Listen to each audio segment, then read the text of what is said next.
So once again, welcome. My name is Tolly Bryn, and this is the Joy of Awareness that you're watching right now. And today I just wanted to talk a little bit about a short media fast that I'm doing. I've spoken about media fasts a little bit in the past. This one, is quite similar, but it just really struck me. Like I decided to stop using my smartphone for a week now. And it's not that I use my smartphone that much. Well, I am using it right now actually to record this video, but apart from that, I don't really use it that much. I use it to listen to a lot of podcasts and videos on YouTube and stuff like that, and Odyssey and Rumble and other places. And as awesome as that is, it is also really stimulating and really I think it takes up a lot of energy, to be honest. And it's hard for me to really know like what my limit is, because, for example, last time I took a media fast, I took a pretty long fast. I think it was like, that was during Lent last year. I skipped my smartphone for Lent, didn't listen to anything, didn't watch anything, and used my PC laptop really sparingly during that time. That was like 44 days or something, I can't remember. And coming out of that media fast, I found that I didn't really want to go back to listening to stuff all the time. I got really motivated on writing and on making videos and studying, and did that very consistently, and I was exercising a lot and just doing like all kinds of really awesome things that really kick up your dopamine as long as you're not super stimulated all the time. And that was awesome. And then at some point, once again, I was just like, oh, well, I wonder what Infinite Waters is doing now. and I found some new awesome podcasts like Dark Horse and Andy Frisella's podcast. Love those, definitely. And that started out really awesome. And I was learning a lot, and I was like, okay, yeah, I can listen to this stuff while I'm exercising and while I'm doing stuff, which I can, like, for sure you can do that. But what seems to happen for me, and I don't know if you guys relate, is that I start out small. I start out really like, I'll listen to it here but not here. I'll eat without listening to stuff, but then I'll listen to something afterwards, or watch something, or do something. And I've got like some nice structures around it, and I can hold myself back from constantly listening to stuff and constantly looking for more stuff to consume. But then slowly but surely I kind of fall into let me just check if this guy gave out a new video, or let me see if I can update this or find this, and I start falling into that like seeking trap, like trying to look for more dopamine kicks. And that's where I found myself like yesterday and the day before. I was just like, I can't even remember what exactly I was doing. I was just like kind of scrolling through YouTube looking for something that might be interesting to listen to, while I was trying to do yoga. And that was like, I do yoga every morning, and it's awesome, and it really wakes up my body and mind. Really recommend doing that. I do the sun salutation. It's really simple and really really powerful. But part of doing yoga is that you need to be present. And I'm not saying you can't be present while you're actually listening to something. I think you can, but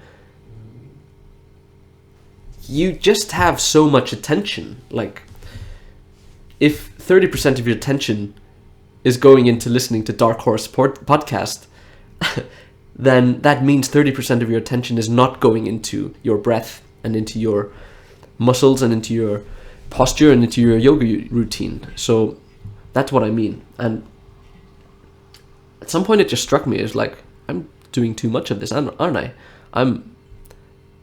I'm not giving myself enough headspace, enough just mental space in general. Like I'm constantly stimulating my mind by consuming content. And you know, as much awesome content as there is out there, when you're constantly consuming, you don't really have the same capacity to produce. And I've been really thinking about this a lot lately, because it's something near and dear to me, because I really want to start producing more. I want to write more, and I want to make these videos, for instance. I want to produce muscle. I love muscle. I love being strong and doing being able to do everything that I want with my body, doing like planche and handstands and all this stuff.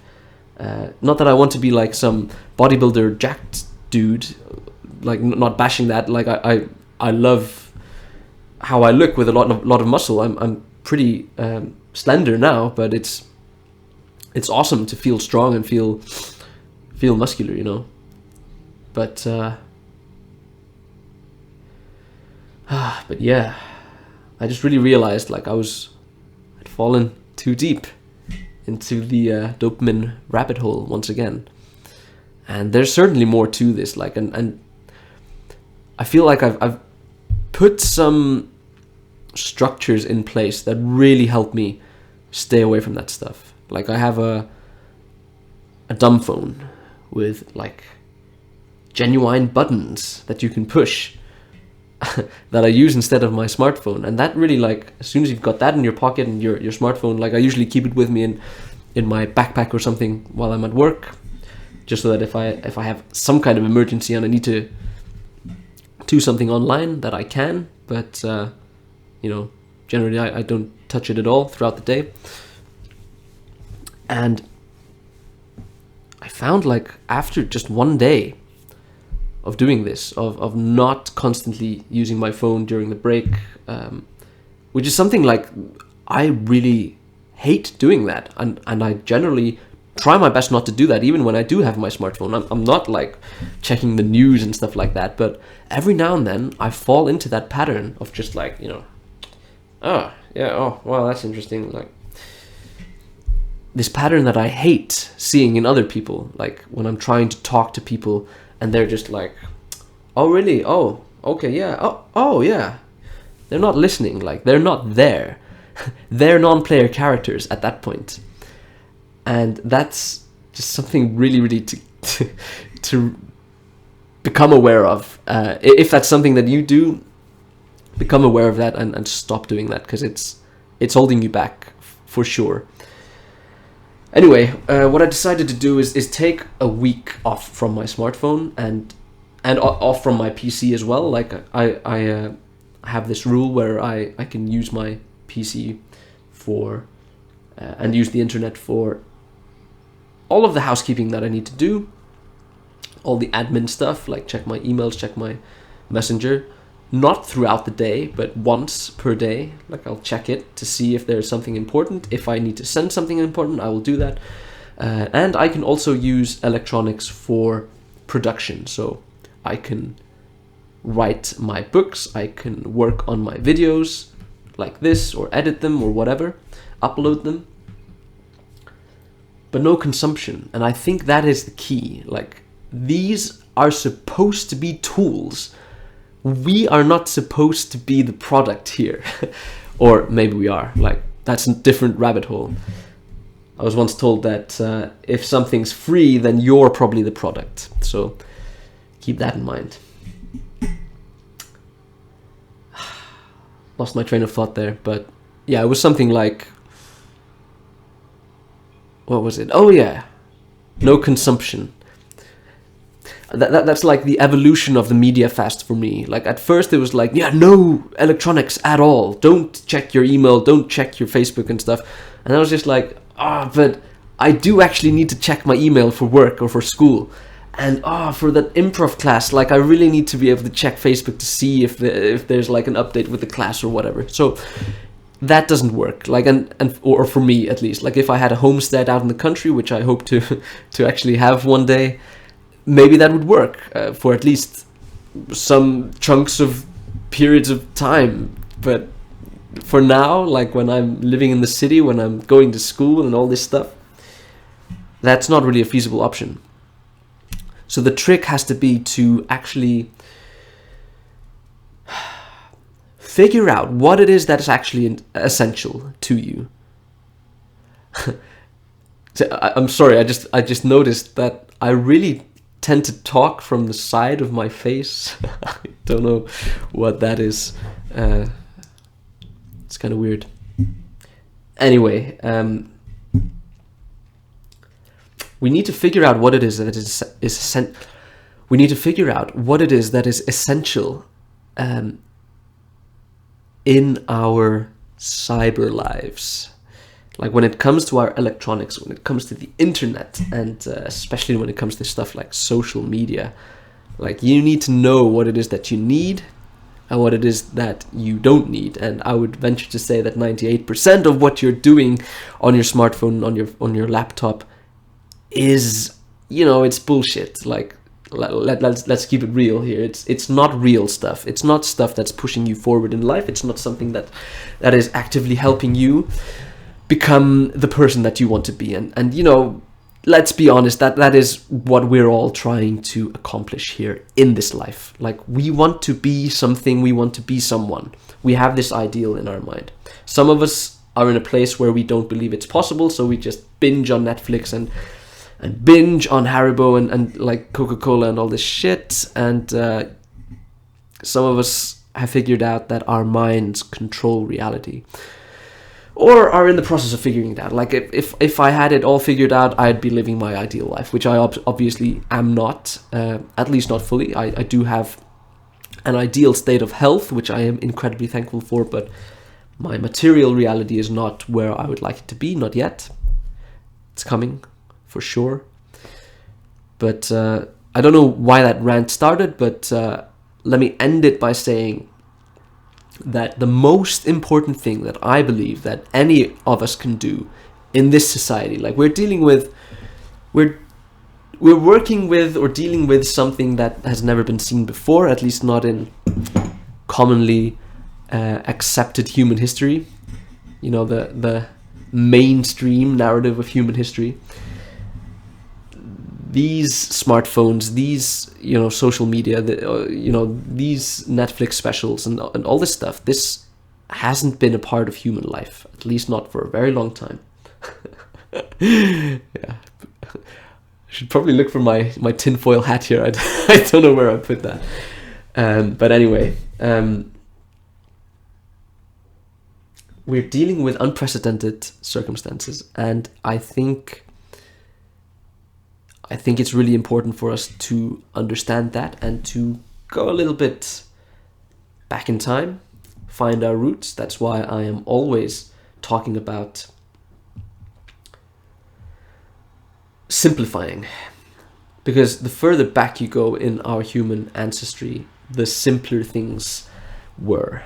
And there is a sort of simplicity that's common to all cultures throughout time, all individuals throughout time.